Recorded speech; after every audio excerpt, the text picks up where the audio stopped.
Hello friends, welcome back to Filmy professor. Episode 7 की शुरुआत में हम त्रिलोक मिश्रा को देखते हैं, जो कि सभी लोगों को उस डायरी में लिखी बातों को समझा रहा होता है। वो बताता है कि जतिन के पिता के गुजरने के बाद जतिन ने उस डायरी में लिखी बातों को फॉलो करना स्टार्ट कर दिया था। उनको लगता था कि इन रिचुअल्स को फॉलो करने से वो अपने पिता से दोबारा मिल पाएंगे, पर हुआ उसका उल्टा, उनकी मौत हो जाती है। साथ ही वो पड़ोसियों के कुछ वीडियोस भी दिखाते हैं जिसमें पड़ोसी कहते हैं कि चंडेल फैमिली काफी अजीब थी। वो ना तो ज्यादा घर से बाहर निकलते थे, ना ही किसी से बातचीत करते थे और ना ही किसी को अपने घर बुलाते थे। साथ ही त्रिलोक सभी को ये भी बताता है कि इस डायरी में फांसी की गांठ कैसे लगानी है ये तक लिखा हुआ है, और ये भी लिखा है कि महिलाएं दुपट्टा या साड़ी से भी फांसी लगा सकती हैं। जिसके बाद सभी ऑफिसर्स को यकीन हो जाता है कि ये मर्डर केस नहीं बल्कि सुसाइड है, और वो ऑफिसर्स डीएसपी से पूछते हैं कि आपकी इन्वेस्टिगेशन में ये मर्डर केस कैसे बन गया। तब त्रिलोक मजाक बनाते हुए कहता है कि रहने दीजिए सर, जल्दबाजी में हो गया होगा। उसी टाइम डीएसपी कहते हैं ये केस मैंने गदर को संभालने के लिए दिया था, लेकिन उसने अपना काम अच्छे से नहीं करा, इसीलिए हमने उसको सस्पेंड कर दिया है। अब सभी न्यूज चैनल पर यही रिपोर्ट चल रही होती है। महीनों से फांसी केस को आज कोर्ट में आत्महत्या करार कर बंद कर दिया जाता है। जिसके बाद हम प्रेस कॉन्फ्रेंस में त्रिलोक और डीएसपी को देखते हैं, जो कि मीडिया वालों को केस के बारे में बता रहे होते हैं। तब त्रिलोक कहता है कि हमें अलमारी के लॉकर के पीछे से कुछ और डायरीज भी मिली हैं, जिसमें से एक डायरी कुश की भी है। अब इस इंटरव्यू को दूसरी तरफ गदर और साक्षी भी देख रहे होते हैं। जिसके बाद सभी न्यूज चैनल पर इन डायरीज को लेकर अलग अलग थ्योरीज रिपोर्टर्स बनाने लगते हैं और आसपास के पड़ोसियों की झूठी गवाही लेकर न्यूज चैनल पर दिखाए जा रहे होते हैं। फिर हम गदर और साक्षी को जीवन से बात करते हुए देखते हैं, जहां गदर जीवन को कहता है कि तू मोहित के घर जा सकता है। जीवन उससे पूछता है हाँ, पर क्यों? तब साक्षी कहती है कि हमें बस पिंकी की हैंडराइटिंग के बारे में पता करवाना है, और वो उसे कुश की नोटबुक दिखाकर कहती है कि इस नोटबुक में कुश ज्यादातर अल्फाबेट्स उल्टे लिखता था, लेकिन जो कुश की डायरी सीबीआई ने ढूंढी है उसमें सभी अल्फाबेट्स ठीक लिखे हैं। तो एक 10 साल का बच्चा कैसे डायरी में सब कुछ ठीक लिख सकता है? तब जीवन कहता है ठीक है, मैं कुछ जुगाड़ करता हूँ। फिर गदर कहता है मंगनी वाले दिन ही जतिन ने जब्बार और हसीना को घर से बाहर निकाल दिया था, और अब हसीना तो पता नहीं कहाँ होगी। इसके बाद रात को साक्षी अकेले कब्रिस्तान में हसीना को ढूंढने जाती है, जहां उसे हसीना एक कोने में बैठी हुई मिलती है। वहीं दूसरी तरफ जीवन मोहित के घर पर जाता है और उससे पिंकी के दिए हुए नोट्स ले आता है। इधर साक्षी हसीना को अपने साथ रोशनी के घर ले आती है। अगले सीन में हम एसपी को देखते हैं, जो गदर के घर जाता है, लेकिन गदर उसे वहां नहीं दिखता। तब वो उसकी पड़ोसी से पूछता है कि गदर आपको आखिरी बार कब दिखा था? तब वो उसको बताती हैं कि 1 हफ्ते पहले। ये सुनकर एसपी वहां से चला जाता है। अब अगले दिन हम उसी गदर की पड़ोसी को देखते हैं, जो कि सुबह ब्रश कर रही होती है, लेकिन उसे पानी से एक अजीब सी बदबू आती है। फिर जब वो टंकी को चेक करवाने के लिए एक आदमी को बुलाती है, तो टंकी में उसे एक आदमी का कटा हुआ सर मिलता है। इसके बाद हम नाग को देखते हैं, जो कि अपनी टीम के साथ आके वहां पे छानबीन कर रहा होता है। तभी वहां एसपी आता है और पूछता है कि पता लगा कि ये सर किसका है? तब नाग कहता है कि सर बुरी तरीके से कुचल दिया गया है और फॉरेंसिक रिपोर्ट आने में 1-2 दिन का टाइम लगेगा, मैं तभी कुछ बता पाऊंगा। फिर एसपी सनी रिपोर्टर की फोटो दिखाते हुए कहता है क्या ये फोटो इस सर से मैच हो रही है? तब नाग कहता है कि इसका हुलिया बहुत बुरी तरीके से बिगड़ा हुआ है, मैं अभी कुछ नहीं बता सकता। और हाँ, ये वही रिपोर्टर है ना जो गदर के पीछे पड़ा था? एसपी कहता है हाँ, लेकिन 2 दिन से ये रिपोर्टर भी गायब है। वहीं अगले सीन में जीवन गदर और साक्षी को वो नोट्स दे देता है जो उसने मोहित के घर से लिए थे। तब साक्षी गदर से कहती है कितने दिन हो गए, लेकिन सनी रिपोर्टर का कोई भी वीडियो नहीं आया है। तब गदर कहता है कि वो 1 नंबर का कमीना आदमी है, अब तो केस भी बंद हो गया है, तो वो वीडियो कहाँ से लाएगा? तभी जीवन गदर को बताता है कि हेडक्वार्टर से एक ऑर्डर आया है, हमने आपका घर सील करना पड़ेगा। जो सुनकर गदर कुछ नहीं कहता। अगले सीन में हम हकीकत नगर के कुछ लोगों को देखते हैं, जो हाथ में आग लिए जा रहे होते हैं और वो चंडेल फैमिली के घर को जला देते हैं। इसी के साथ 7वां एपिसोड खत्म होता है। एपिसोड 8 की शुरुआत में हम साक्षी और गदर को देखते हैं। गदर साक्षी को एक नोटोदा नाम के डिटेक्टिव के पास लेके जाता है साक्षी उस डिटेक्टिव से अपने सारे सवाल पूछने लग जाती है। तब डिटेक्टिव कहते हैं, देखो साक्षी, तुम इतना ज़्यादा ओवर थिंकिंग मत करो, अब जो भी होना था वो हो चुका है। तब साक्षी उसके सामने और भी सवाल पूछने लगती है। तब वो डिटेक्टिव साक्षी को उसके पास्ट के बारे में और उसकी बीमारी के बारे में बताता है, जिसके बाद साक्षी शांत हो जाती है। तब गदर कहता है, नोटोदा, मैं जानता हूँ आप मुझसे नाराज हो। तो डिटेक्टिव कहता है, मैंने जिंदगी में किसी के साथ भी गलत नहीं किया, लेकिन आज पहली बार किसी ने मेरे साथ गलत किया था। अगले सीन में हम एक औरत को देखते हैं जो कि फ्लाईओवर के नीचे बैठी होती है।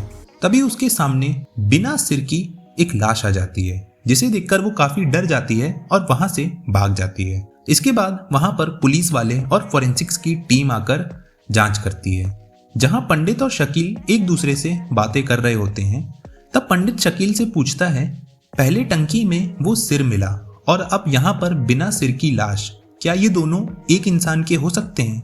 तब शकील पंडित को एक कार्ड दिखाता है और बताता है कि ये आधा कार्ड टंकी से मिला था और आधा इस लाश से मिला है, जिसे देखकर पंडित कहता है, ये तो गदर सर का है। तब शकील कहता है कि हाँ, शायद उन्हें कोई फंसाने की कोशिश कर रहा है, इसलिए तुम ये सारी बातें उनको बता दो। दूसरी तरफ हम साक्षी और रोहिणी को देखते हैं, जो हसीना को खाना खिलाने जाती हैं, लेकिन हसीना उनसे डर कर छुप जाती है, जिसे देखकर ये दोनों उसके रूम में खाना रखकर बाहर आ जाती हैं। अगले सीन में हम मोहित को देखते हैं, जो कि अपनी गाड़ी में बैठकर कहीं जा रहा होता है। तभी वहां पर गदर और सावित्री उसकी कार में बैठ जाते हैं। ये देखकर मोहित डर जाता है और गदर से कहता है, सर आप यहाँ से चले जाइए, अगर आपको किसी ने मेरे साथ देख लिया तो मेरी नौकरी चली जाएगी।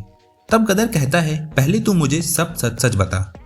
फिर मोहित कहता है, मैंने आपको सारी बातें तो बता दी हैं और सीबीआई वालों को भी मैंने बता दी थी, और हाँ, मैंने सीबीआई वालों को वो सगाई वाली बात भी बता दी है। तब गदर पूछता है, कौन सी बात? मोहित बताता है कि सगाई के टाइम पर पिंकी का कोई रिश्तेदार काफी टाइम बाद मिलने आया था। उससे मिलने के बाद पूरी फैमिली काफी परेशान हो गई थी। तब गदर पूछता है, तूने उस आदमी का चेहरा देखा था? मोहित कहता है, नहीं, मैंने उसे नहीं देखा था, ये बात मुझे पिंकी ने बताई थी। ये सुनकर सावित्री कहती है, हमने पूरी तहकीकात की थी, उनका कोई भी और रिश्तेदार नहीं था। तब मोहित कहता है, ऐसा नहीं हो सकता। फिर वो अपने वॉलेट से एक नोट निकालता है और बताता है कि ये मैंने सबसे छुपा कर रखा था, इसी के जरिए पिंकी ने मुझे बताया था उस रिश्तेदार के बारे में। मोहित वो नोट गदर को दे देता है और गदर उसको लेके वहां से चला जाता है। दूसरी तरफ हम रोहिणी और साक्षी को देखते हैं। तभी हसीना अपने कमरे से बाहर आकर उनके पास आती है। तब साक्षी उससे कुछ सवाल पूछने लगती है। हसीना बताती है कि कटिहार में हमारे पास रहने की कोई जगह नहीं थी, इसलिए हम यहाँ पर आकर कब्रिस्तान में रहा करते थे। तब जतिन भैया ने मुझे और मेरे भाई को अपने घर के बेसमेंट में जगह दी थी, साथ ही मेरे भाई जब्बार को काम पर भी रखा था, और उनके घर में वो पाइप्स भी मेरे भाई ने ही लगाए थे, क्योंकि केमिकल्स की वजह से हमारा दम घुटता था। तब साक्षी कहती है, ये बात तुमने पहले क्यों नहीं बताई?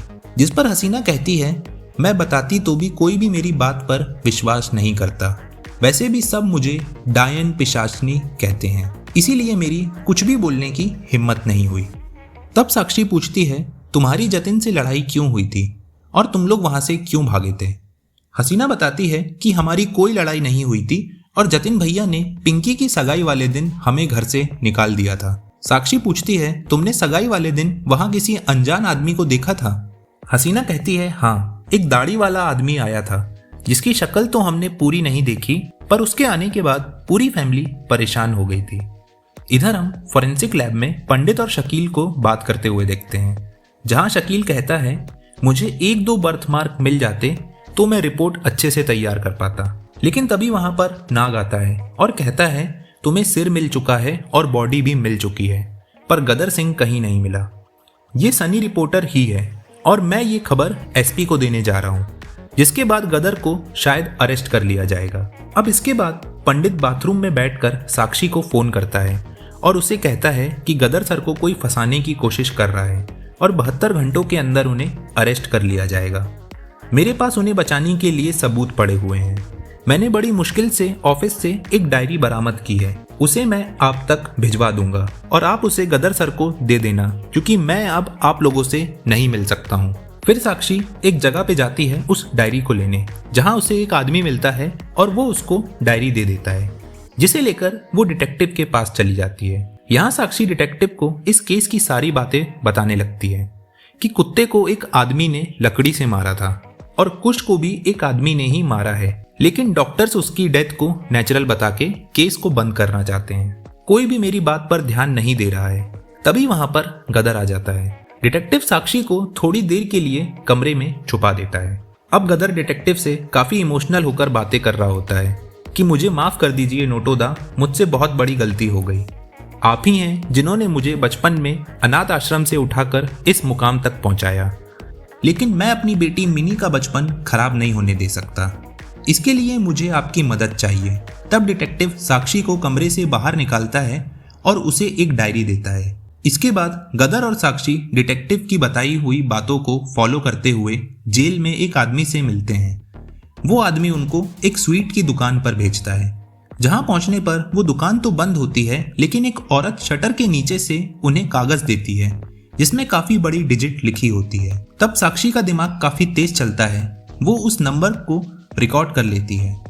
वो बताती है कि नंबर के आखिरी डिजिट में पिन कोड छुपा हुआ है। अगले सीन में हम रक्षा दल के लोगों को देखते हैं। चंडेल फैमिली के घर में वो लोग बेसमेंट में खुदाई करने लगते हैं, जहां पे उन्हें एक और लाश मिलती है, जिसे देखकर सबके होश उड़ जाते हैं। फिर हम पास्ट का एक सीन देखते हैं जो हमने एपिसोड 1 की स्टार्टिंग में देखा था, जहां जतिन एक डायरी खोलने की कोशिश कर रहा होता है और पूरा परिवार परेशान दिख रहा था। तभी उसके घर की बेल बजती है और जतिन दरवाज़ा खोलता है तो दरवाजे पर ब्लैक जैकेट पहने सावित्री खड़ी होती है। और इसी के साथ ये सीज़न यहीं पर ख़त्म होता है।